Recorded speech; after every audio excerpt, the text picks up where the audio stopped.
Old Stuck-Up. The Fat Controller preferred steam engines on his railway, but he found diesels useful because they could pull either coaches or trucks. "You're versatile," he would say to them. "Real mixed traffic engines." Boko and Bear were proud of this, but James was not impressed. He liked these two diesels, but he treated all others with deep suspicion. "Diesels don't use coal and water," he would say darkly. "How can you trust an engine who isn't normal in his habits?" Visiting diesels sometimes boasted about how special they were. Usually Boko and Bear had to spend the next day smoothing ruffled feelings. One day, a particularly haughty diesel came from the other railway. When the visitor found that he was to share the shed with steam engines, he stopped outside in disgust and refused to go any further. "Why on earth did your controller keep such out-of-date objects?" he growled rudely. "Dirty, smoky, slow things. Ugh!" He shuddered delicately. "Our railway," the diesel continued loftily.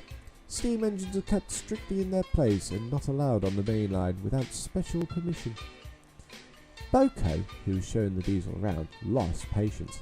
"Stay outside then." "If you're so proud about it," he said crossly, "I'm going to join my friends." "I hope it's cold tonight and you can't start in the morning," snorted James. "At least someone might want to preserve us. Who would need him, old Stuck-Up?" The engines were glad when morning came. They went to fetch their train as early as they could, and the visitor was left alone. "That's better," he purred on to himself. How could any engine rest in all that hissing and clanking? The cleaning equipment and fuel supply were in the part of the shed that Boko and Bear shared. Old Stuck-Up was so full of self-importance that he'd forgotten he would need cleaning and refueling before he went home. It was getting late when he remembered. "The shed is empty," he thought. "If I go now, no one will know I've been." He scuttled forward quickly. Too quickly. The rails where Boko and Bear had stood were oily, and when the visitor tried to stop, he couldn't. "Brake blocks and buffers, I'm slipping!" he wailed as his wheels locked and slithered.